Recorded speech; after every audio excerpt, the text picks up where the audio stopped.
started our talk with getting people engaged. And one of the key things you talk about in the book again is passion. It's believing in what you say. But what if you've got a lot of dry facts in your presentation, a lot of numbers, quarterly results, targets for the next half year? You've got to deliver them, but you can't really be passionate about 23% sometimes. Or can you? Oh, you can absolutely be passionate about 23%. So let's use that. I've got two examples that I give in the book, which again, you've seen. So let's use that. Let's use the percentages number. And then if we have time, I'll share a second story. Let's say that your job is to deliver quarterly results. That is the subject of your talk. And you're talking to your own team about how we did last quarter and what we need to do differently next quarter. Let's use the 23%.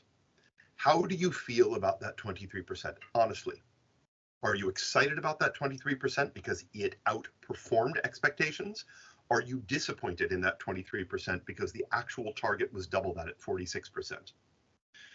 Either way, you have a stake, a personal stake in that number. Let's say it's a flat line. You expected 23%, you got 23%.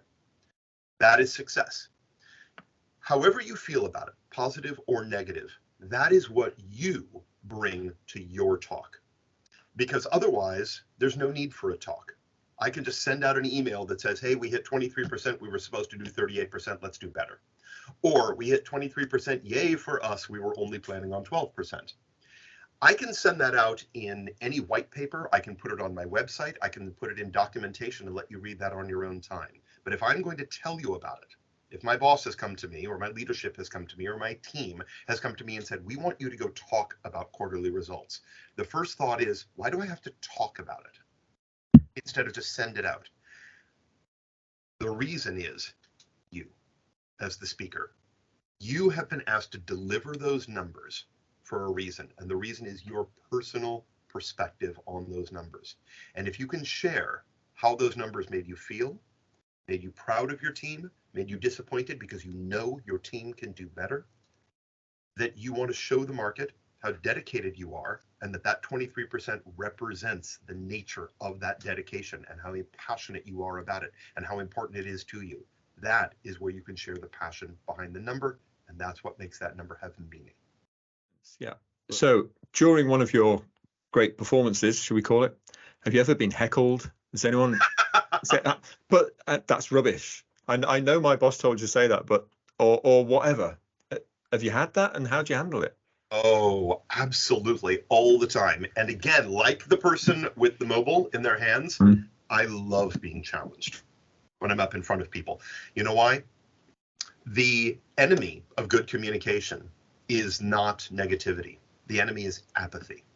It's the person sitting in front of you who couldn't care less what you're saying. If you receive pushback, argumentation, negativity from somebody out there in the room, it means they're engaged in what you're saying. They're hearing you, and they're involved in the conversation, and they want to get even more involved. That is gold for you. Don't let it throw you off, and don't let it disappoint you. The person that should disappoint you is the one who couldn't care less what you're saying one way or the other because they don't even hear it. So I use that as an opportunity to say, I love that you've just challenged me on that. I love it because it means you've got a different perspective than I do, and you have something to teach me. So here's what I want to do. I want to talk with you as soon as I am done delivering this particular talk. I would love to set up a coffee. I'll buy. Let's go. Let's talk. I want to hear what you have to say. And I want to hear why you believe that this is not the correct way to do things, or why I was just told to say this, when in fact I really do believe it, because I want to open up my mind to an alternate perspective. And you might teach me something that I can then add or change the way I speak about it from this point forward. I love that. Now, if somebody is just being a jerk, we get those all the time. You're saying that, you're looking around for security. Yeah. That's exactly right. You know, it's frequently I have to move on. What I'll let somebody know is very, very quickly, I'll just say, thank you. I really do appreciate the commentary. Let me finish this up, and then let's have a conversation to figure out what I might be doing wrong and what you might be able to teach me.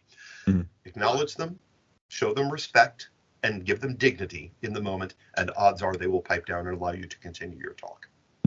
Okay.